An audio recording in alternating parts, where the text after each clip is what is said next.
Welcome to Gaming is in Session. On today's episode, Adam and I are going to be discussing Astrobot. And what we're going to do, we both play the first 20% of this game.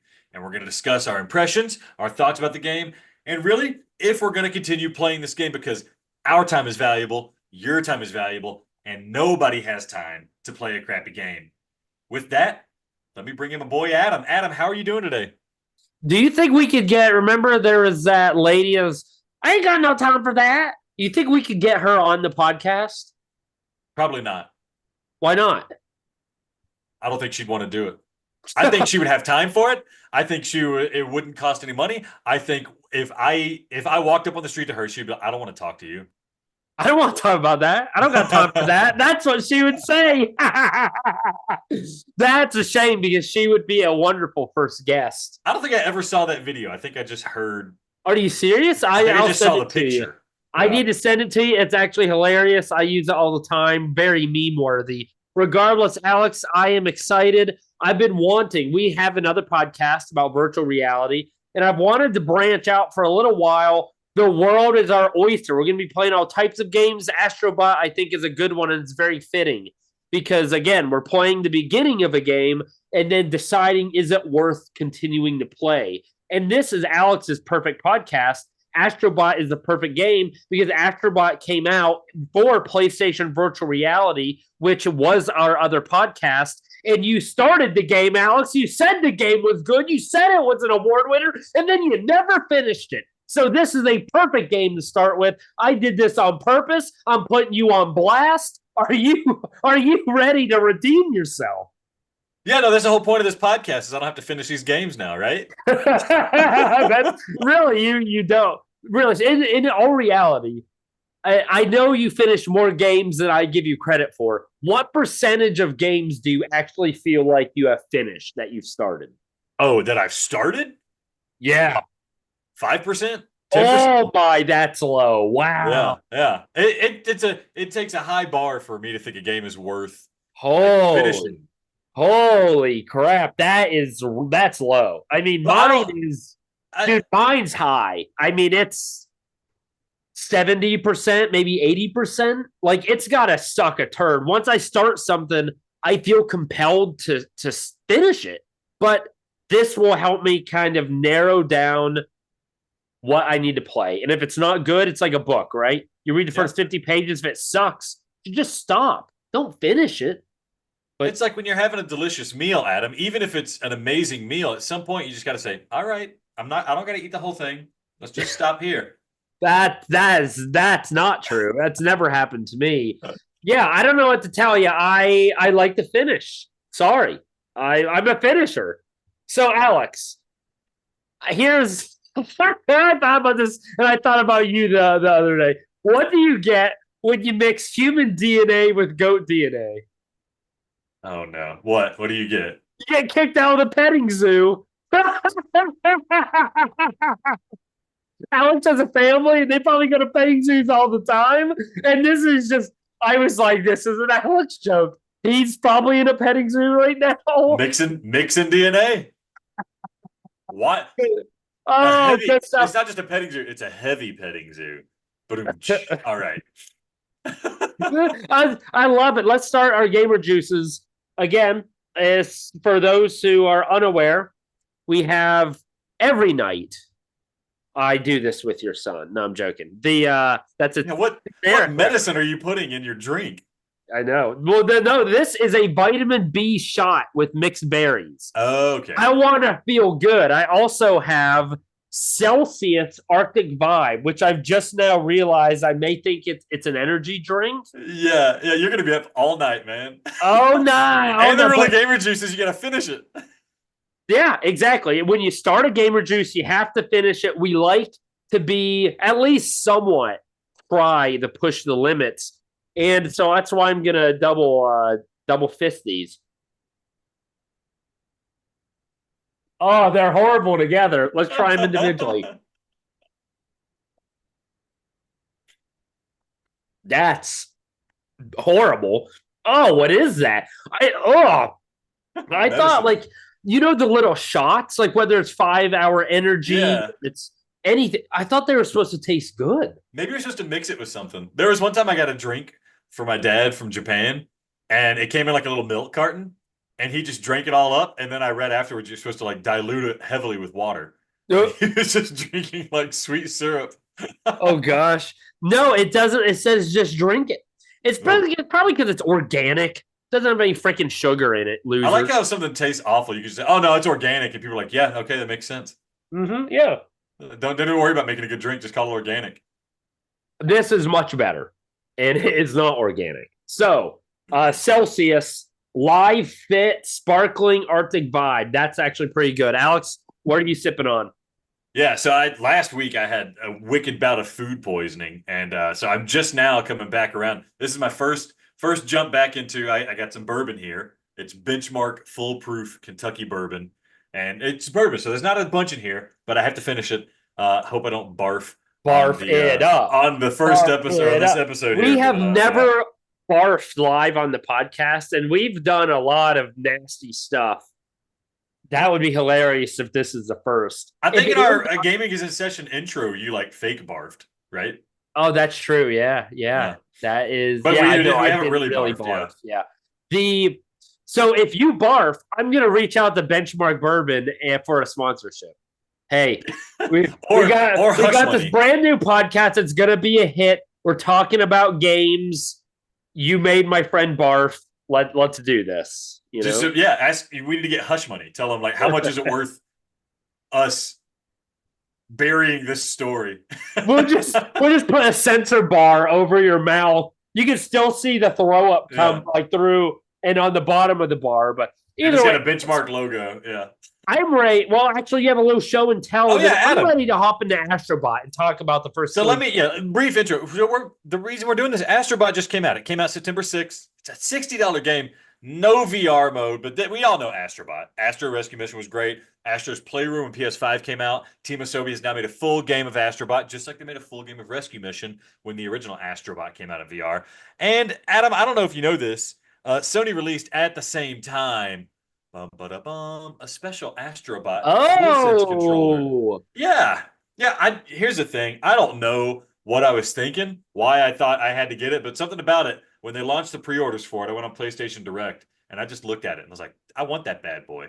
I want that bad boy. wait, what is that? $60 right there? Something like that. I don't even know. That's the beauty of a pre-order is you buy it and then you forget about it. And then suddenly it shows up. I forgot how much I paid for it. And remember, since it's audio, or at least some are listening audio, he has the Astrobot, the Astrobot PS5 controller. Yeah, it's an Astrobot PS5 controller. So here's what it's got. It's got the special on the side, special casing, so it looks like Astro himself.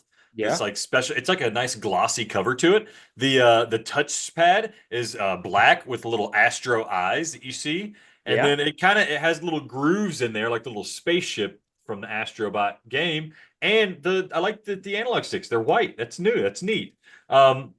And it's got a little Astrobot head on the back. I don't know. I didn't think I was going to think much of the controller. This is my dedicated flat gaming PlayStation 5 controller. This is great. I got my other PlayStation 5 controller hooked up to my PC to play PC VR games like Battlezone. We're eating good, baby. We're eating good. Are you jealous of my controller, or Adam? Are you just a guy that never gets another controller? Yeah, no, I'm not getting another controller until it dies. Why? If it works the same, that's stupid. But I mean, it does look cool. I'll give you it does look very cool. If mine dies, I will get probably a special edition one, like something like that. But I already have two controllers. I'm not going to buy a third just to say I've got an Astrobot one. But it is pretty adorable. What I do want is an Astrobot figurine. And I don't want to lean too heavy into start being like, oh, these guys are freaking biased because they just like Astrobot. It's not the case. Part of the reason I want a miniature Astrobot figurine is because of this game. But let's get into it. Give us a little intro, Alex. Yeah, so here's what we're going to do, Adam. First, I want us to talk about what we thought about the game before it even came out. We all have our expectations and stuff like that. Then we're going to go in and talk about our impressions of the game after we've played it. We've each played at least 20% of the game, so we can give an honest assessment of it. And then finally, we're going to have a little discussion, a little hot topic that we'll disclose later. And then we're going to talk about, we're going to decide, are we going to keep playing the game? Yes or no? And if so, why or why not? But Adam, let's get into it. I want you to tell me this was announced. What were your expectations? What were your first impressions just of the announcement of the game before you played it? How were you feeling when it was announced, leading up to launch, things like that? So we had played Astrobot Rescue Mission, which is on PlayStation Virtual Reality. We've also played Astro's Playroom, which was a pack-in game for the PS5. Both worked really well. I assumed this was going to be identical to those. So it's going to be an engaging platformer, not too difficult, a lot of collectibles, pushing the technology and really maximizing the PS5 and the DualSense controller, things of that nature, creative level design, and that's really pretty much plain and simple what I expected to get. I was bummed at release, as you know, that there was no virtual reality component to this game because I feel like virtual reality adds even more engagement and it adds something that a flat game just simply cannot. So a little bummed about that. And I'm not going to lie, before this podcast, I wasn't going to play this game. I wasn't really interested. I'm like, cute little platformer, right? I don't want to play a Mario knockoff. I'm not going to do it. But then when we talked about actually doing this podcast, which games do we want to start? This seemed like a good one to begin with because of the hype, because of our history. So those are my initial impressions before I started playing. How about you? Yeah, I think that's a good point, Adam. That's one of the nice things about doing podcasts is it gives you a reason to play games that maybe you need a little bit more motivation for. I knew I was going to play this game at some point. This gave me a reason to play it from the get-go. It's fun to be part of the zeitgeist. Um, so my initial expectations, right? I mean, we all were disappointed that it wasn't announced for PSVR. But again, if you look at the pattern, they release a free version of something at a hardware launch, and then they release a full version of that, right? We had a free Astrobot, game when PSVR 1 came out. Then we had Astrobot's Rescue Mission, full game of that. Same thing here. We have a free Astro's Playroom. It was great. It was phenomenal. We got a full version coming out here. My expectation for this was that it was going to be a lot like Astro's Playroom, meaning it was going to be innovative in some of the things it does, really showcasing the power of the PlayStation 5. And it was going to be incredibly charming. And it was really just going to do something to keep the vibes positive at all times. So I'm looking for like an incredible amount of charm. A lot of fun. Oh, and I had expectations of another banger soundtrack because they've had great soundtracks going into this so far. So that was my initial expectations. So yeah, that I kind of knew what we're getting on the 10. I think I knew what it said on the 10. I knew what we were going to open up and find. But On with the that, 10? that's just a saying. It does what it says on the 10. I knew what was on the 10, like the box that it comes in. Never heard All right, that. I think you all right, said Adam. Moving on.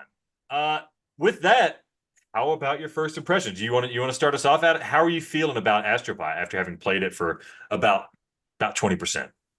Yeah, so after based on what the 10 said, 20% of the game put me at I finished World 1. So the game, you fall, you're a little Astro, as an alien wrecks your ship, which is an actual like PS5. You land on this planet. It's your goal to collect all your ship parts, collect the little other Astrobots that have fallen in different worlds. So you have your ship, which is the DualSense, and you go to different worlds. Those worlds, I believe there's 5 of them, are broken into different planets. And that's where you go to these different planets and different environments. You get your little Astrobots.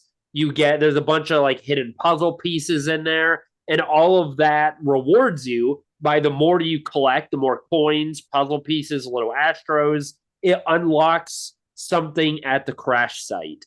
And admittedly, it's very addicting wanting to collect these things. Alex, this is probably a really stupid question, but now that you've played 20% of the game, one of my first very early impressions was collecting the Astrobots are really cool because they're just really adorable. And some of them are dressed up as Sony characters.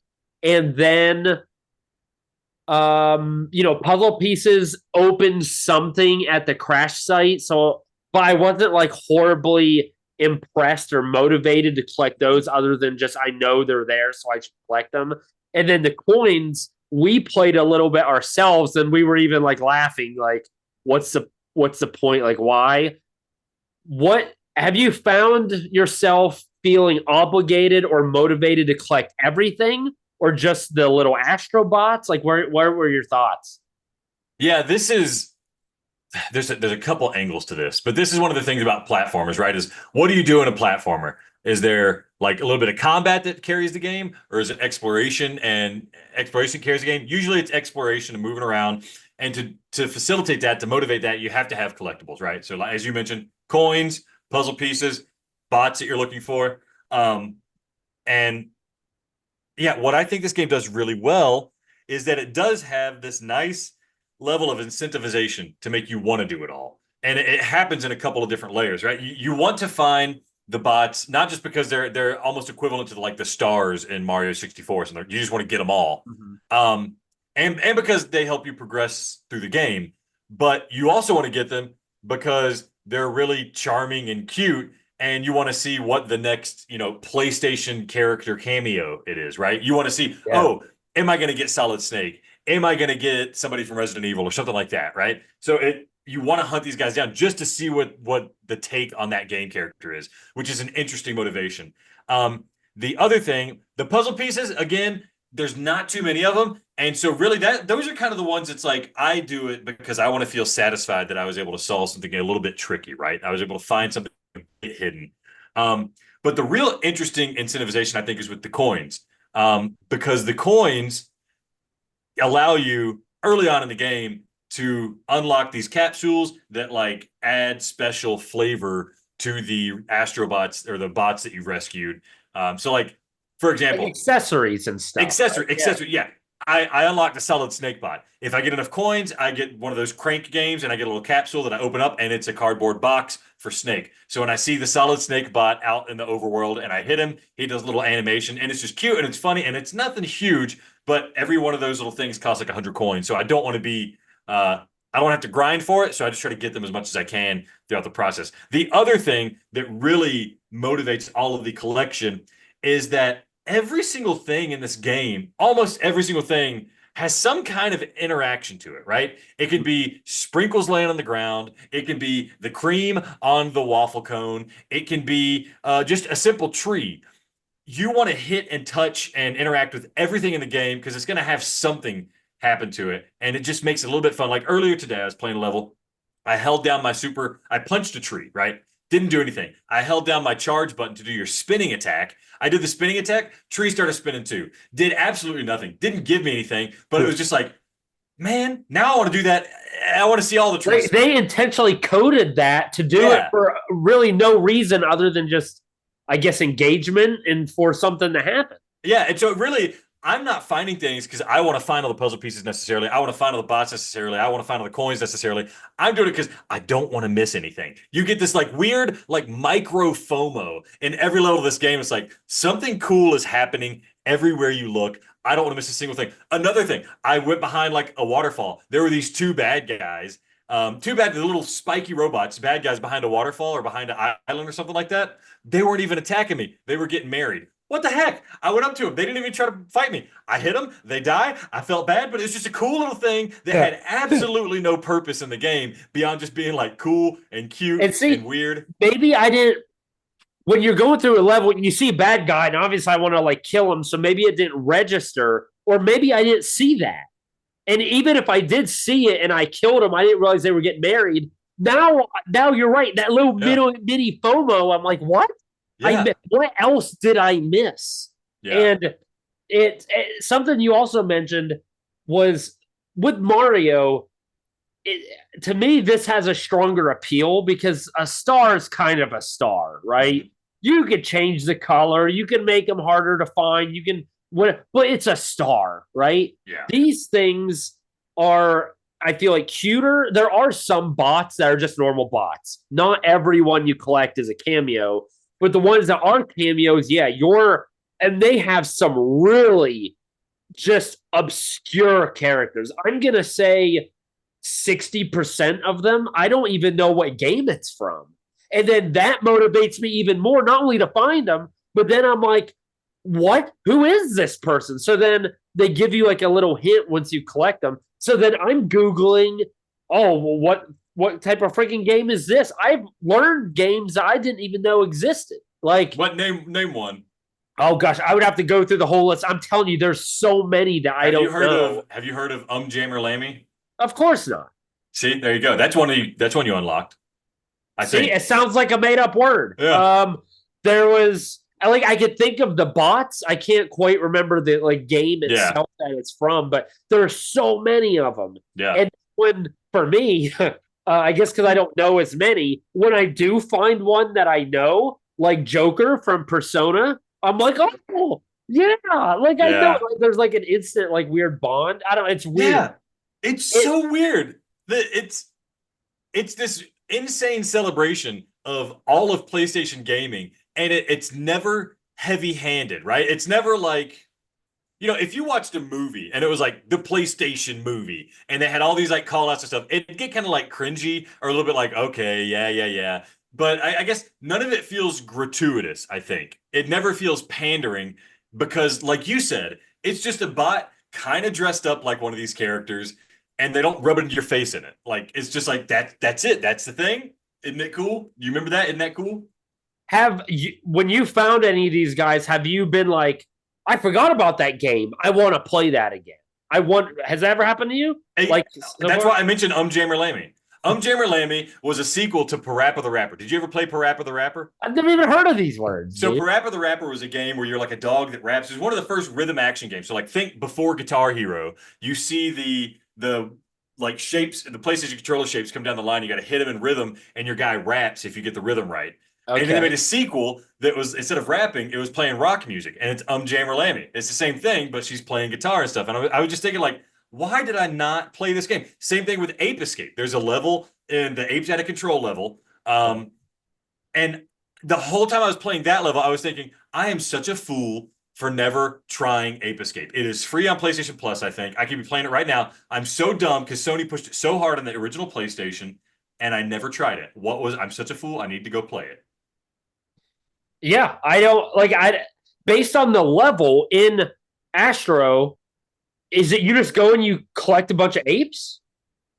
I never knew what the game was about. If it's like what it is in Astro, in Astrobot, then yeah, I want to play that game. Sure, it's not going to be as fluid. It's not going to work as well probably as it does in Astrobot. But the premise of the level in Astrobot is all of these apes have escaped, just like an Ape Escape, and you got to go around. You get a little net power up. We didn't even talk about power ups. Let's talk about that next. You get the little net power up, and you have to drop the net on the ape and catch him. And what's so cool is like in this platforming game, they've suddenly turned one level of Astrobot into another game, and that game is Ape Escape, and you're playing Ape Escape within Astrobot. I thought that was ingenious. That made it so fun, made it so fresh, and so I think the conceit of that game, and probably for the Ape Escape, is that you have a monkey, you got to figure out how to catch him. It's kind of a little puzzle every time you see one. It's like, what can I do to make him get in a spot where I can catch him with my net?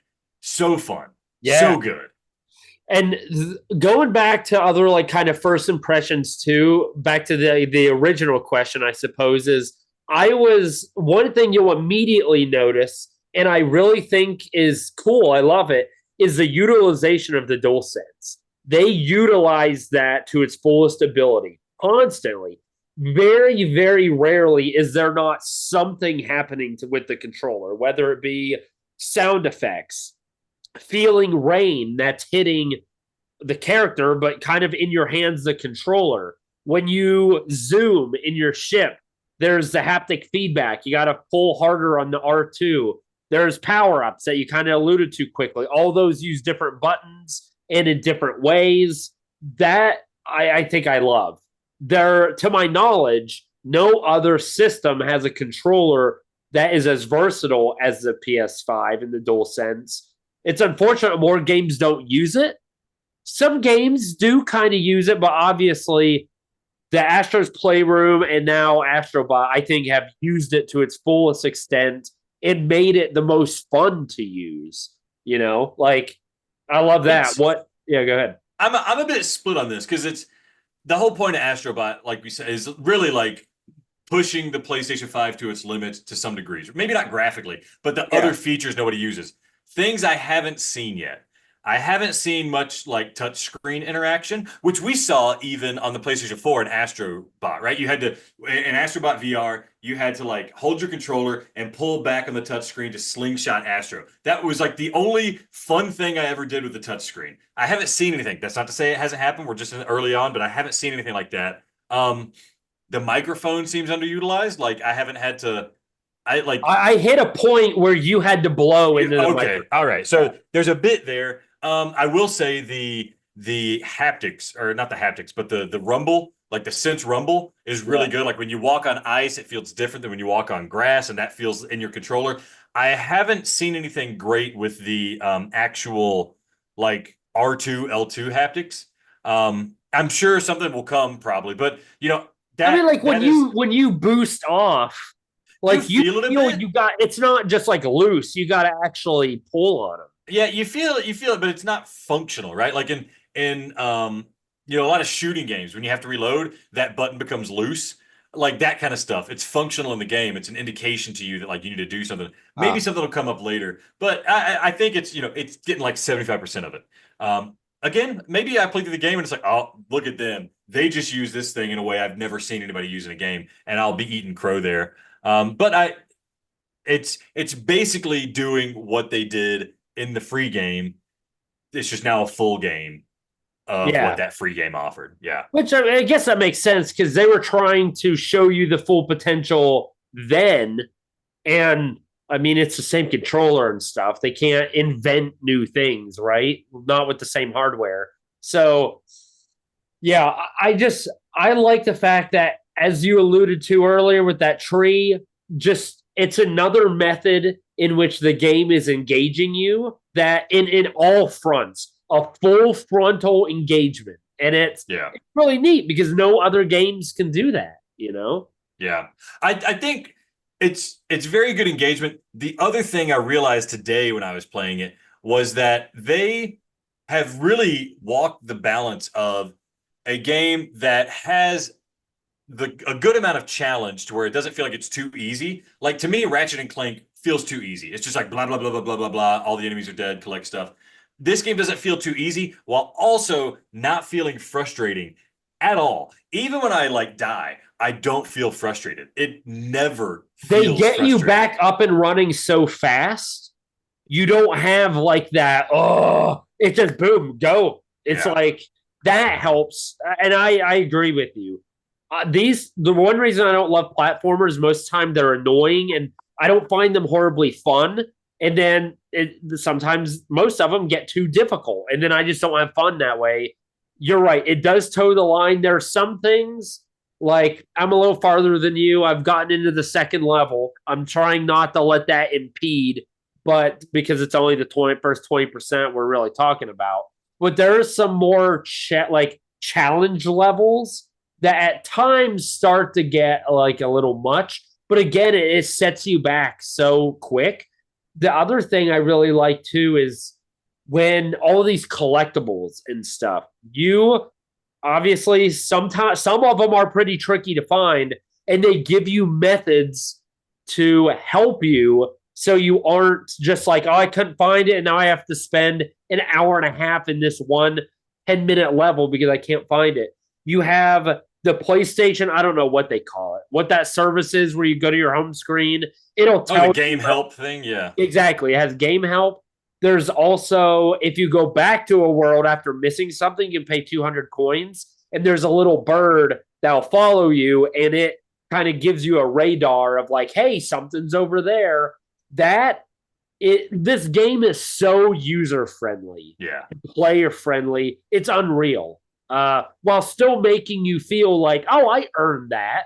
Like, Yeah. oh, yeah, good stuff. It's like frustration-free accomplishment is what you get with this game. Like you feel accomplished, you feel happy, and you don't feel frustrated ever. Adam, I do want to just briefly mention the power-ups. There's a couple of them you see in the first world.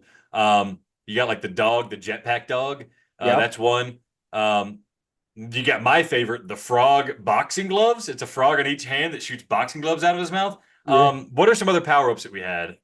Can you I think of think any in other the ones? first world, that's it, right? Is there not another? I swore there was other. What's your favorite one so far?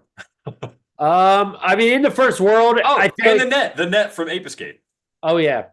I mean, I feel like both of us are going to. It's got to be the little crocodiles with boxing gloves or gators, whatever they Mhm. are. So fun, and the way they use them to punch metal doors and punch enemies and use them as kind of like slingshots to help like send you. It's just really, it's fun. It's is different than just like your normal punch. It has a little bit of range too. It's Yeah. just fun to use. And when you use those R2 to activate them, that's a little bit where it's using those haptics. Like it's not You're hard right. to I forgot push them. about that.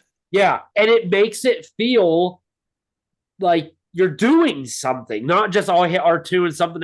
Like it actually makes you feel like you're doing something. I don't know how to explain it, but yeah, it's good. I'm assuming yours is also the croc Yeah. gloves. The boxing crocs or frogs or whatever. You're right. The haptics there. It adds impact to the punch, and it's I don't know. You're Astro. You're running around. You're punching the bad guys anyways. But something feels so good about launching one of those spring-loaded punches across level. It's like I wanted that level to last forever because that power-up was so good. And that's another nice thing about the game is that anytime they have one of these power-ups, so normally like a treasure chest, that's when you know the game is about to change on you. And it becomes a new type of game. You get those. Now it's like a beat 'em up game, beating up these enemies and stuff, punch and stuff. You get the dog you get the rocket ship dog. Now Yeah. it's like this platforming game where you're like having to do careful platforming and launch yourself at just the right time. You get the Ape Escape net. Suddenly you're playing Ape Escape. So it's this freshness that keeps popping up, and the gameplay variety keeps coming back. It's feels really good. Yeah. No doubt. Adam, do you, oh, what were you gonna say? I was going to say, I want to keep talking about this after the segment break. There's a couple of things I want to mention the control. I could just say it really quick. Obviously, platforming, a huge thing is the control. They have, and maybe now all AAA games nailed it. I don't know, but they have nailed the control. I am in complete and utter control of Astro. Anytime that I have died, it's fully on me. There is no sucky gimmicks where it's like, oh, that it was a specific circumstance that they just set you up for failure unless you hedged your bet or something. No, you're in complete and utter control, and it feels. I mean, it feels perfect. I love that. You feel the same, I'm assuming? Yeah, I mean it's just like Astro's Playroom, right? Like it's totally tight and fine-tuned and feels wonderful. Yeah. There are a couple other things I also want to just mention.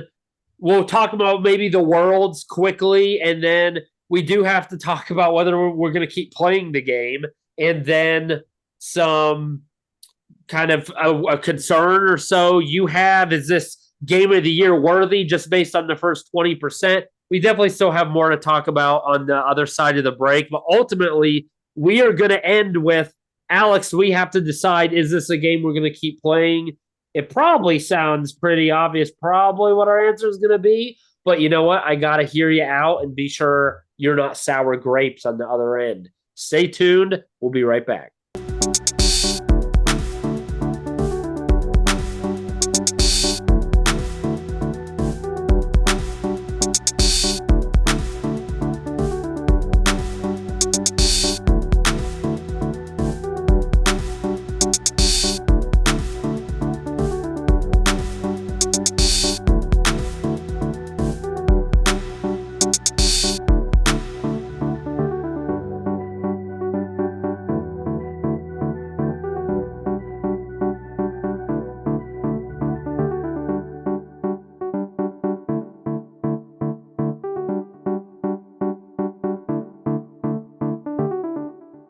All right, welcome back to segment 2 of Gaming is in Session. Adam, we went through a lot of the game, a lot of the things we love about the game. It's not really surprising. But I we do have a little bit more to talk about. Adam, the levels are amazing in this game, and I did want to just talk a little bit about the level design. Was there a particular level from the first world that we played, which is about 20% of the game, first world that we played, Was there one that really stood out to you? Was there a favorite, something like that?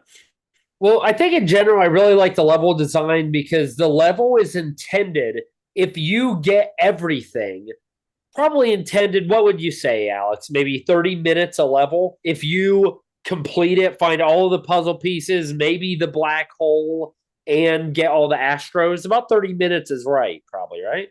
Probably 20 to 30 minutes. Yeah. I think if you know, because you start getting an idea of like where things are going to crop up and stuff like that. So you can maybe get that, yeah, somewhere between 20 and 30 minutes per level. Yeah. Which I think is perfect length. Yeah. At that, because near the end of that, you're like, okay, I get it. So it's like they put their best ideas for Creamy Canyon, which is like desserts and sweets and crap like that. They took their best ideas for that genre or that world and condensed them into 20 minutes. And then you get the best of what they got, but it doesn't prolong. So that I think is great. We already talked about how everything is really engaging and interactive. That's fantastic. I don't think, at least thus far, they've been too difficult. The just from the enemies to the environment to where the Astro or the little bots are hidden, everything I think is top notch level design. Probably, I would say at least on par with the PS or the Astro's Playroom. Are there? I don't play many platformers, Alex, but I have not played many games that have this type of level design, this creativity behind it. What you've played more games than me for longer than me. Where do you think, very, I don't know, rough estimate, where does this stand? Like, is this really unique? Or is it just I'm not playing the right games to see this engagement of level design?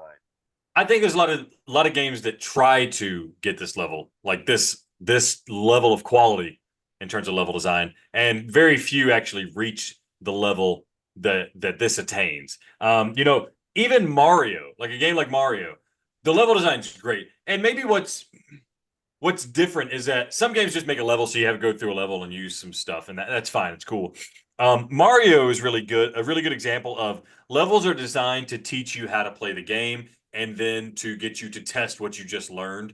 And you can kind of feel that sometimes. This almost takes a different approach on it, and it's not. I mean, there's a little bit of like teaching you how to use a power up or something, but instead of testing you on your ability to use that power up, really what it's doing is just saying like, hey, now have as much fun with this power up as you can. Have as much fun with this ability that we just kind of showed you as you can. Have as much fun in this level as you can.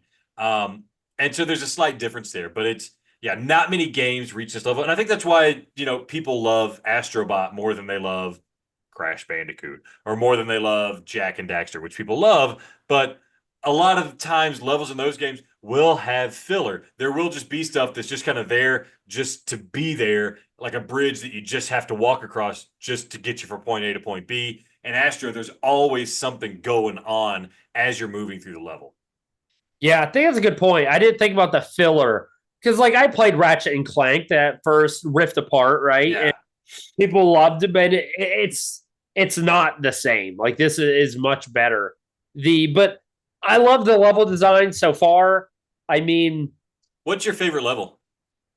Out of the ones, so we got Sky Garden's the first one, then Creamy Canyon's number two, Aztec Trail, Construction Derby, then the Gorilla Nebula boss level, then Apes on the Loose, the Ape Escape level. Which one's your favorite? yeah, I think so. After you beat the boss, there's always a second world that is you get a special power up, and it's really Yeah. based on a PlayStation franchise. So maybe it's a little cheap, but I think they make those levels more unique and maybe a little more fun. Like they're different. So because of that, I really like the Apes on the Loose. The other levels, I like the Aztec Trail a lot because that's where you had the little crocodile punchers. But Yeah. the Apes on the Loose, having to catch the apes provided an engaging experience, and then a little tricky. Like it's not like you just walk up to them and you put them in the net. They're running away from you and they're jumping, all this stuff. And then the way they use the environment and the way the apes interacted with the environment to make it a bit challenging was kind of cool. And then there was a neat, I don't want to spoil it for those who haven't gotten there, or maybe, I don't know, if now you want to play the game. There's a level progression there that I think is really neat. And it's just creative and it's very well executed. And I think that was my favorite. Just catching monkeys is kind of fun.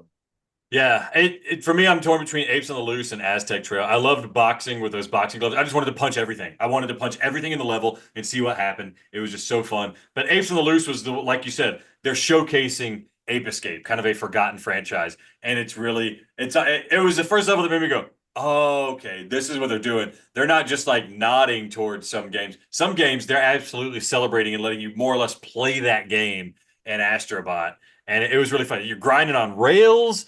You're catching monkeys with the nets. It was so good. Adam, was there a level that is your least favorite so far? I have one. So far I don't think so. There's haven't been enough of them in the first 20% to be like that one's bad. I haven't hit one that I dislike yet.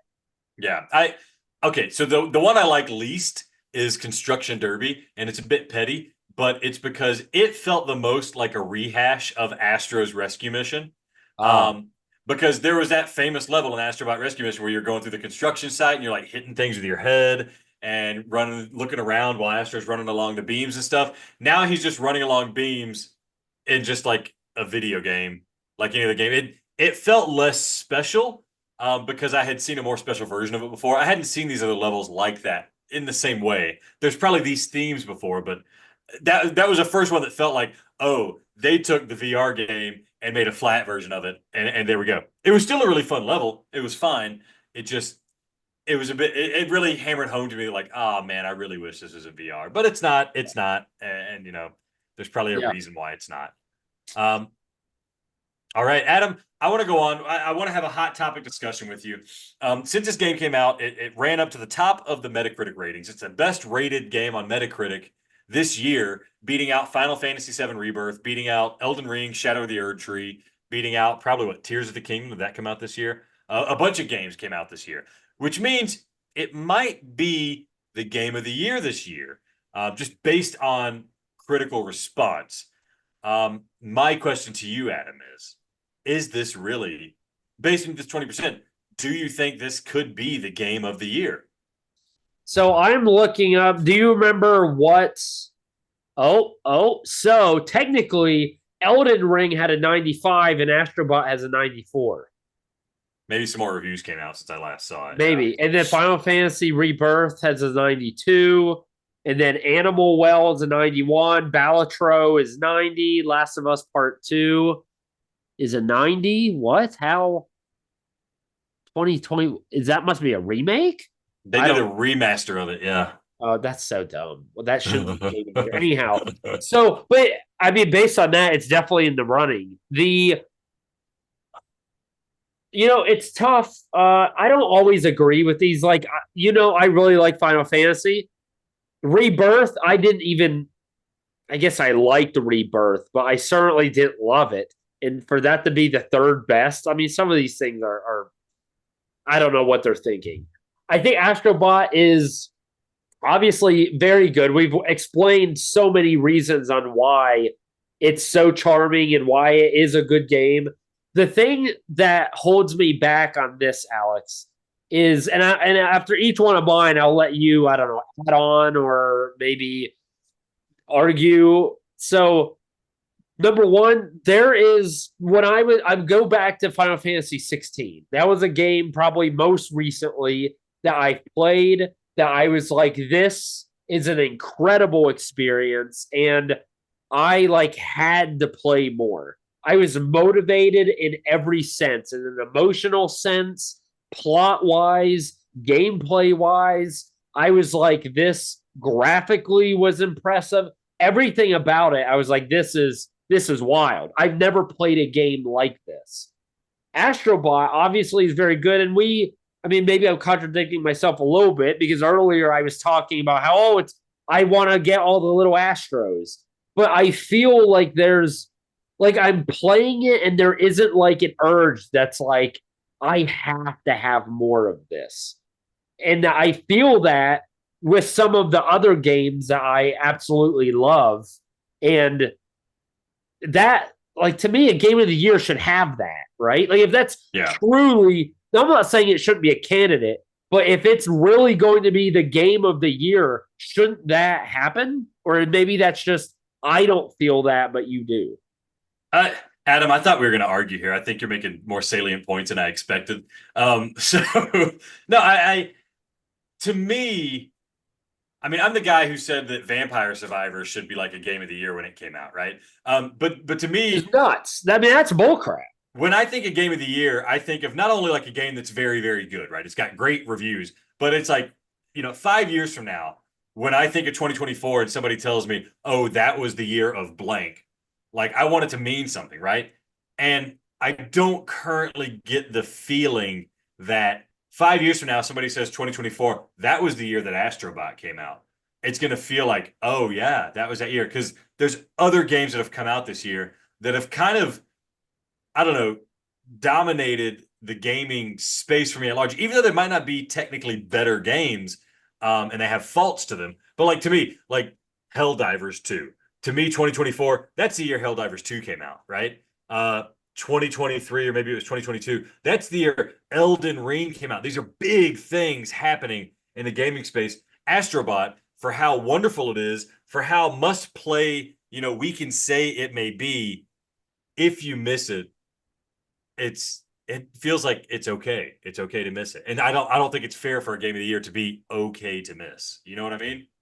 Yeah, yeah, definitely. I think that it's part of it. I wonder, maybe it's tough because when you, at least for me, when you redo something, you're right. It doesn't have that same. I don't. I think I'm gonna get the phrase wrong. Was it Chutzpah. fasce? That's not fascist. Same cachet. Fasce. There it is. Yeah. Of like, we've seen Astro's Playroom. We've played Astrobot Rescue Mission, but like Final Fantasy Rebirth, for example, had a brand new like card game in it. If they turned that card game into an actual game, dead serious, it would probably be in the top three. People played 20, 30 hours of the in-game card game of Final Fantasy because that was so good.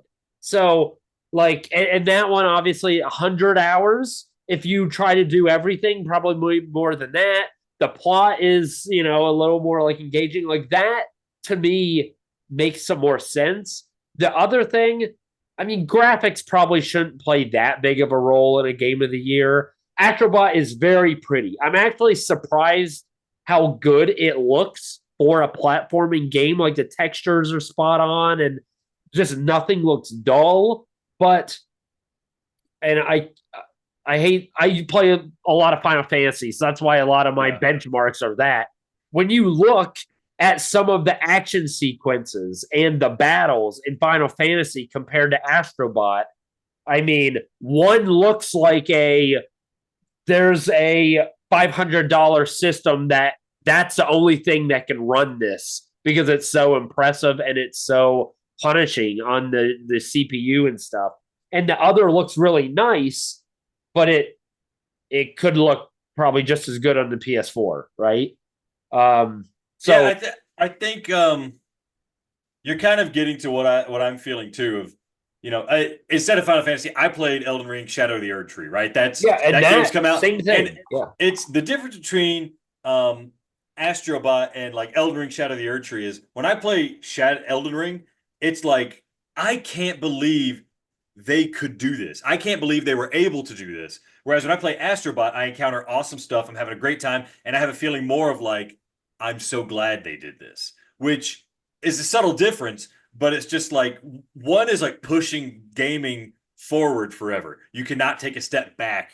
You can't go back before Elden Ring with your game design. With Astrobot, it doesn't seem like it's pushing game design forward, aside from just the fact that it's like a hyper focus. It's shined a light on how much just focusing on fun can be a profitable and good thing. So in like the meta discussion of gaming as a business, the game industry, all the troubles they have, this small company put out a game that's just like this mega hit and it's, perfect in many ways. It still doesn't seem like it's advancing the industry or the ecosystem in certain ways. And I have a hard time figuring out exactly what that is. And it's a bit unfair to me to say that, but those kind of things are like what I'm looking for in a game of the year.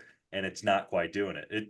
It's hard to stomach it. It checks all the boxes for what game of the year should be, right? Excellent, fun, you love it, not too long, not too short, sells a bajillion. And it's like, I just don't know. I have a hard time saying it. Maybe my mind will be changed by the time I get to the end. I'll have a different mindset. Yeah. That is one thing that is in its corner. An ending can make or break a game. Final Fantasy 16 was, I say, the first 60-70% was far and away to this day easily the greatest game I've ever played. It's not even close. And then something near the end, it's still a great game, but it's probably not the best game I've ever played. Something happened. The ending just wasn't on par with the first 70%. The opposite can happen, right? It could get better, and the way they end it moves us to where we're like, wowzers. And maybe, hopefully, a lot of these Metacritic people, they've already finished the game.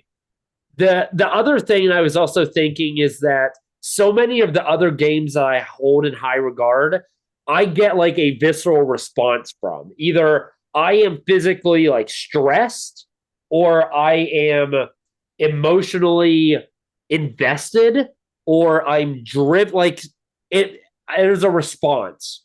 Here, I am having, quote unquote, like fun, like I'm enjoying it, but I'm not. When I leave the game, I'm no longer affected.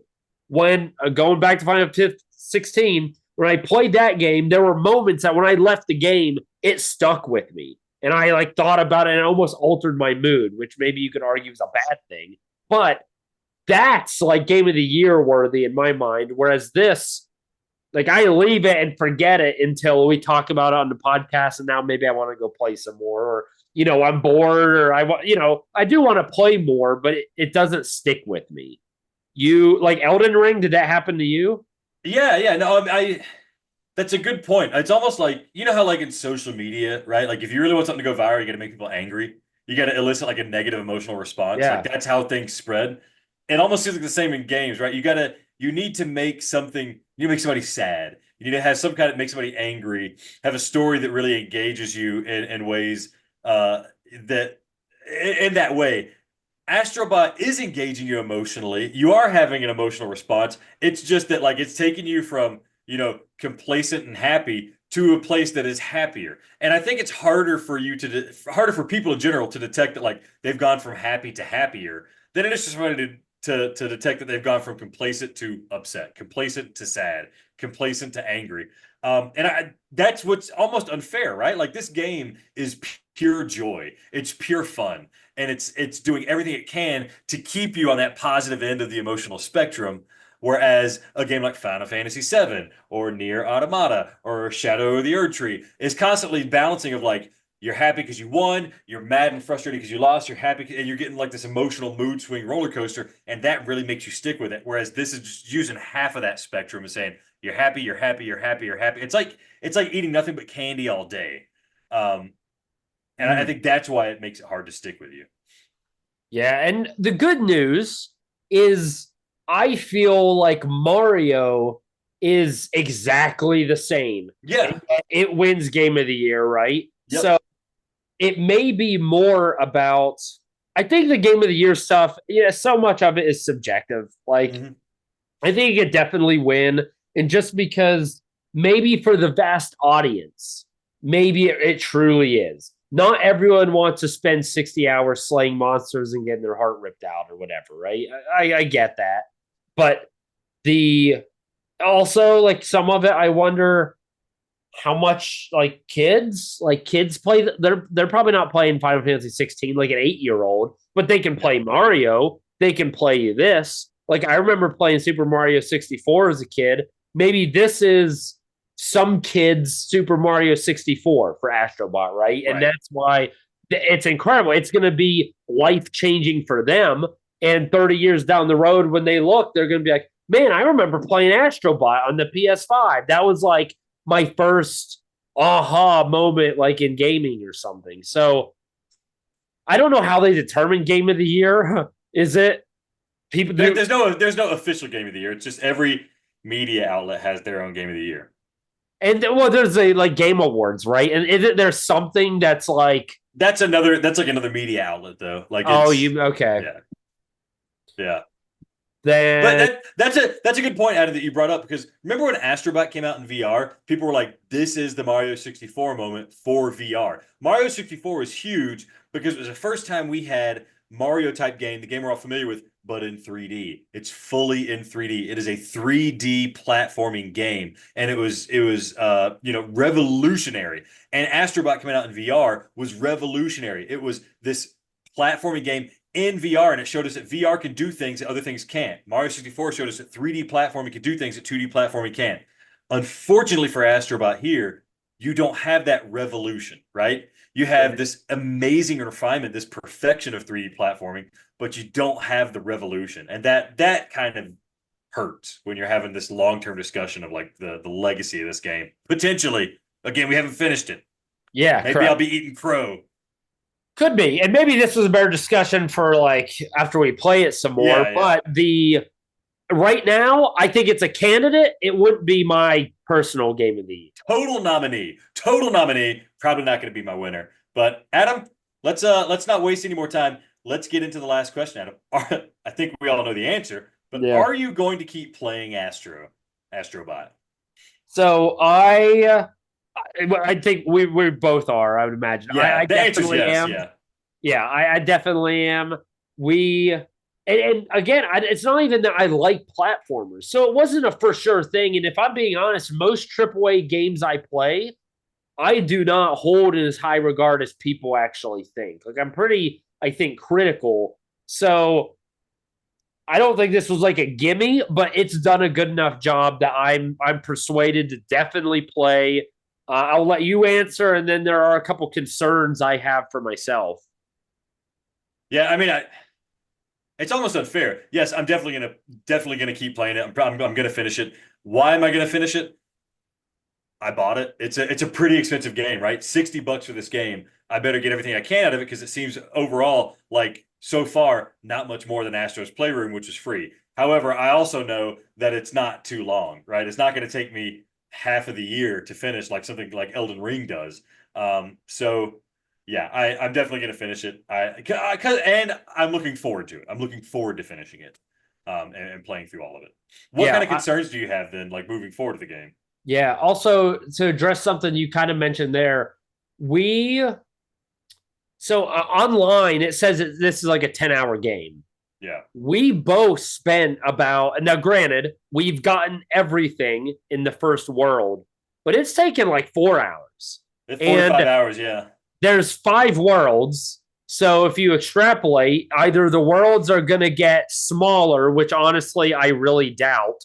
There are 300 Astrobots to collect, and we're not like there. We're not close. So there's all that to say, I don't know who is finishing this game in 10 hours. I guess if you're just breezing by and you're not collecting everything, but I'm going to guess it's probably a 20-hour game if I had to, from our experience, just to give like the listeners some idea of maybe how long it might be.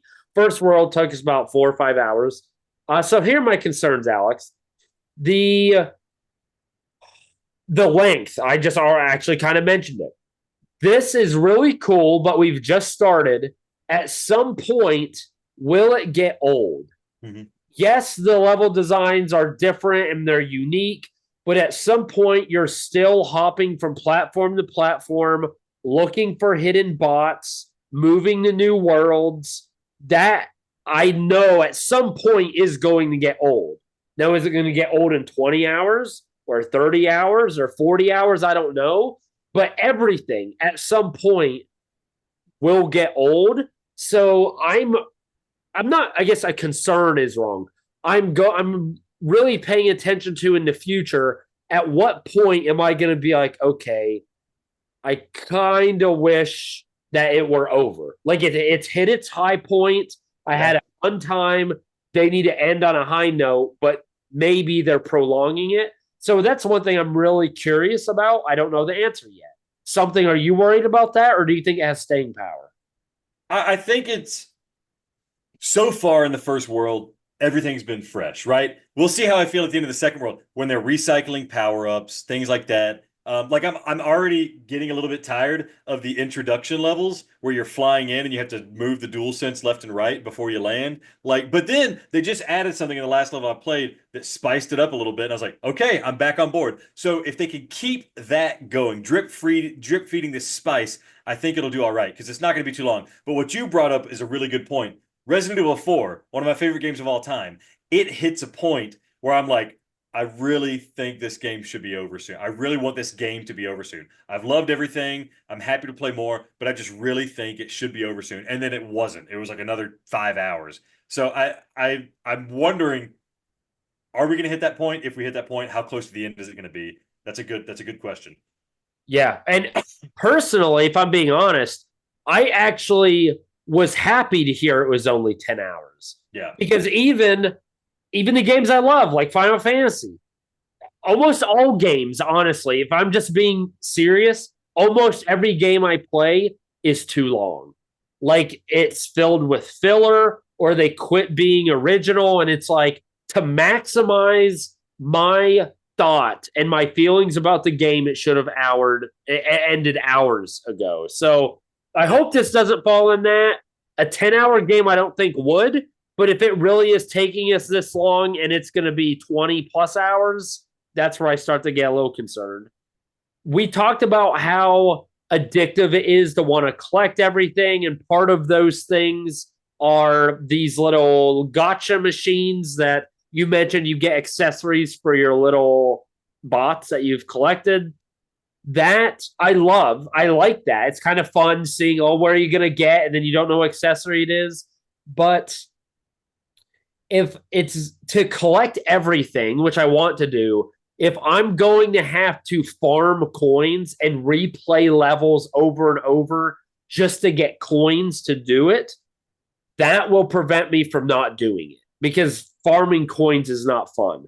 It's done a very good job at so far.